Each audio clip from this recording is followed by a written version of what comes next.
This is my sleepy puppy Tuvok.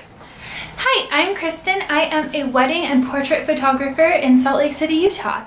Welcome to my video series about wedding photography.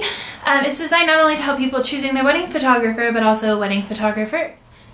I have so much fun shooting weddings, and I want to help people pick out their wedding photographers so they make sure they can pick someone who has the right personality to get the job done, and also the right skill set, and basically fits what they're needing for their wedding day. Because let's be honest, that $10,000 photographer might not be what you need for your wedding day, and that $500 photographer might also not be what you need. So here are some tips to help make this process easier for you. Also, the video that will be following this will be things to discuss with your wedding photographer. I'll go over my list of things that I specifically discuss with each of my clients to kind of give a run through of how the day is going to go, how the general plan is, and then before the wedding, an actual plan. So that way your photographer knows what you're going for, what you're wanting from them, and you know how to help plan for these situations on your wedding day. Because I noticed that so many people come to me and they don't know what they want on their wedding day, but on their wedding day they always do. So it's good to think about it ahead of time. Okay, so let's get into this video about tips for choosing your wedding photographer. The first tip I'm going to give you is actually style. I think this is the most important part of picking a wedding photographer, and this is what you should look for first. Whether you're Googling it, you're clicking a Facebook ad, you're scrolling through Instagram, hashtag Utah wedding photographer, hashtag New York wedding photographer, like, the most important thing is that you're going to pick someone who has a style that you like when they're shooting. So photographers can come in many sorts of styles, not just the way they shoot, but also the way they edit. And you have to pick someone whose style you like, otherwise you're going to be disappointed. And I truly believe that if you pick a photographer and they deliver what they normally deliver, and you just don't like how it was done, that's your fault because you picked that photographer, and you should review their work first. Now, if a wedding photographer has no work, they shouldn't be charging you a lot of money to shoot something like their wedding. While weddings are hard, sometimes it is just for experience. But we're going to get into affordability next. So, when you're looking at style, there's a few things to look at. First off, just generally, what do you like to see in your wedding photos?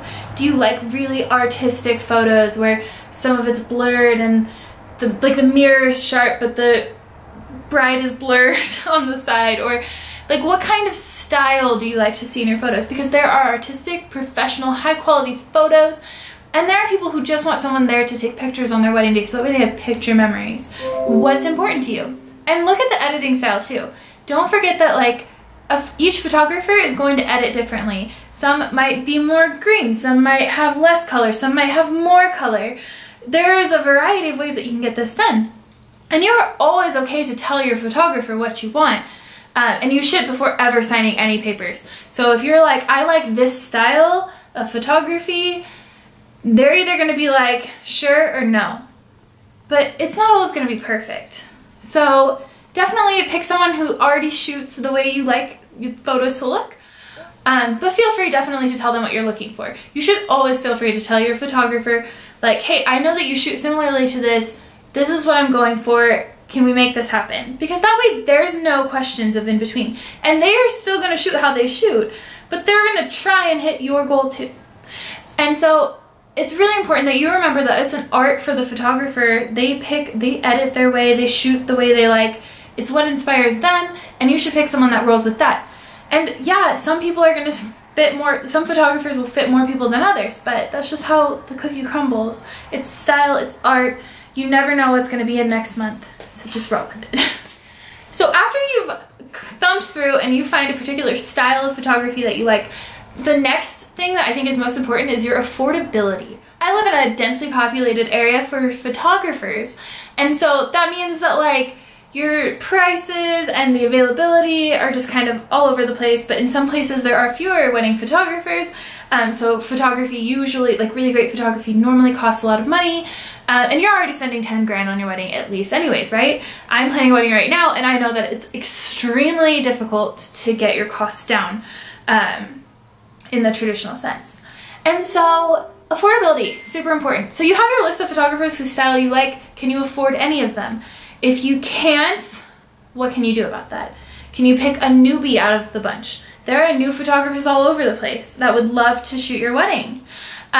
there are wedding photographers who run deals. So can you grab that Black Friday deal? Can you grab that Valentine's deal? Can you grab the, I mean, summer's the hardest, right? Weddings are most expensive in the summer, so photographers are already booked up. It's really hard to find a deal. And you don't want to run a photographer out of business. You have to understand that photographers are hopefully paying taxes. Not all of them are, but most of them are if they're running a legitimate business and they're going through the motions and they're trying to do this. And I run, like for example, I have my business license, I pay my taxes, I run a legitimate business on top of having a job because that's just the best, safest way to do it, right? Like nobody wants to get in trouble. But if a photographer is running a legitimate business, they're paying taxes on everything, right? They have expenses and taxes and they have to pay their bills. And so you have to understand that it's also a lot of work. It's a lot of work. They have to meet with you initially. They have to consult with you. They have to spend the time putting a contract together. Even if their contract's pretty standard, they still have to adjust it for a little bit. Those are business expenses. And so that's why photography actually ends up adding up in cost. It's not just because people want to make $2 grand on your wedding that day or $4 grand on your wedding. It's because it costs to run a legitimate business and it also costs to have a life. And so that's just why it costs so much. It's a business. And that's how all of your wedding stuff is. Your venue, they're not making money most of the week. They're making money primarily on Saturday and Friday. And so that's why it's cheaper to have your wedding on any other day than Friday and Saturday, because someone's gonna pay to have the Friday or Saturday spot. And the same goes with photography. Someone's gonna pay you for Friday or Saturday, but your weekday weddings, not so much. In Utah, yes, definitely, because they have a lot of LDS temple weddings that happen during the week. It is more affordable for everyone, that sort of deal. So, anyways, so affordability is super important. It goes all over the place. When my first wedding, I charged $200. That was it. I charged $200. I got a check for $200. I rented gear for $50. I paid taxes on it. Like, and that's nothing. It is literally 6+ hours of work. Personally, I cover my county and then the surrounding counties, and I don't charge a travel fee for that, which means that sometimes I'm driving an hour, getting to the venue, setting up, there for 6 hours, driving an hour back. Sometimes I stay late. Just all of these things that happen for a wedding photographer. So when affordability comes into play, you want to pick someone who, yes, is on your, meets your budget, but also is really good at what they do and really happy to be there. So number 3 is going to be your photographer's personality. If you haven't heard good things, if someone hasn't recommended their wedding photographer to you, you should totally meet them. Meet them in person, find out if you even like them. Do you want them to just show up and do the job, or do you want them to be awesome at their job? And not to say that people who who just show up and do their job aren't great, but it's also really important that you get along with them, that you want them following you around, because I spend more time with the bride on their wedding day than like the groom does half the time. Do you want this person following you around your entire wedding day, and will they follow you around your entire wedding day? That is so important. Wedding photographers should be everywhere at every moment, and I'm someone who prides myself on that and gets complimented on it all the time because I need to be everywhere. And sure, I'll take my little breaks, but I'm not sitting in the corner of a room ever. And no wedding photographer should. So, like, do you have the kind of person who's sociable, who will be friendly with others? You want someone whose personality clicks. Absolutely. And I think this is why so many of us include engagement sessions in our packages. It's because we also get to meet you. And that retainer fee will cover your engagement session in most cases, even if you choose not to go with that wedding photographer. You definitely want to pick someone who you enjoy being around, because this person should be everywhere on your wedding day, including around you 90% of the time. They're also that person that needs to be able to make you feel comfortable with your spouse right after you get married, before you've even had a moment alone. You're going to be taking bridal photos with this person. Like, it's like the closest you get to being alone on your wedding day right after you get married, and there's still one person there, and you still need to have intimate moments.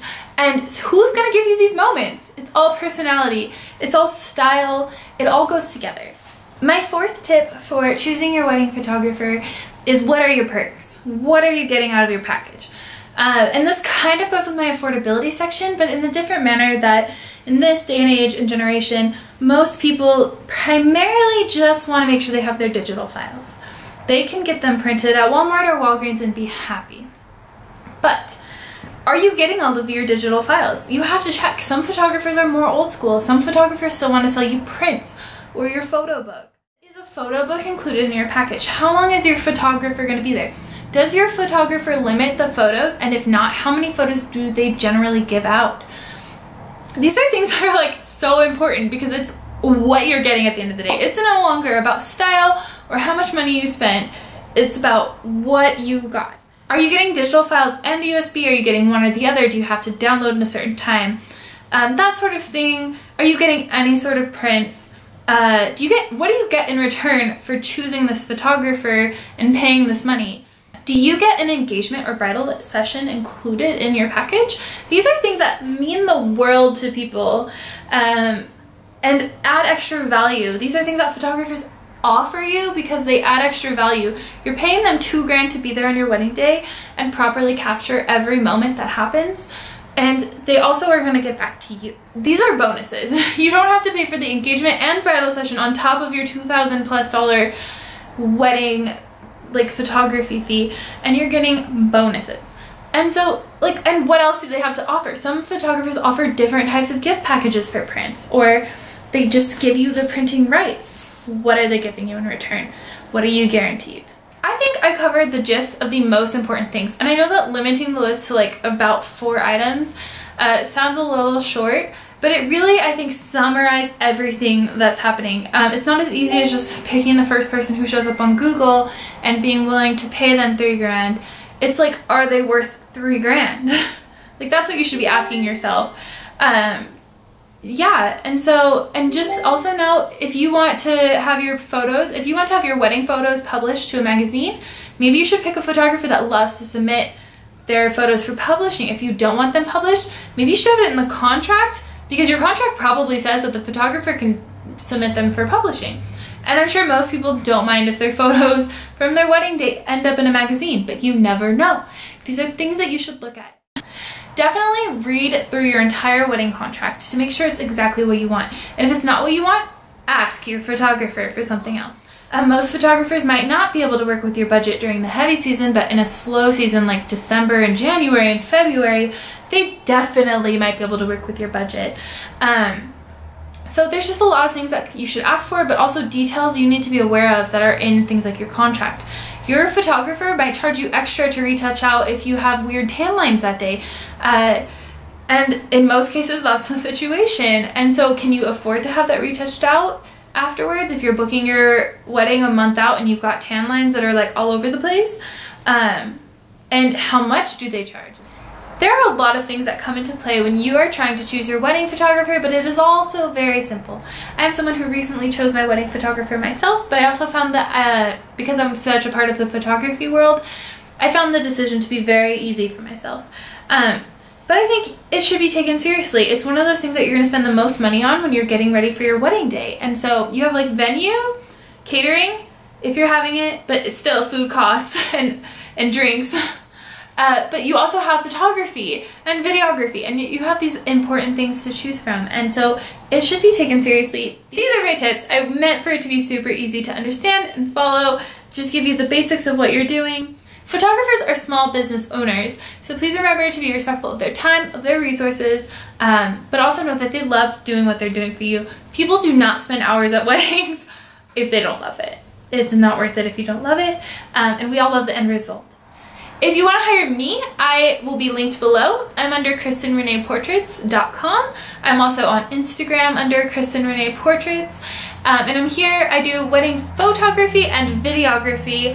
It is my drive in life. It is so much fun for me. I love working with brides, grooms. I love improving every day. I would love to work with you, hear from you, kind of just go over any details. Otherwise, I hope you at least enjoyed this video and that it helped you in any sort of way, and I'll be making another video to talk about what to talk about with your wedding photographer after this.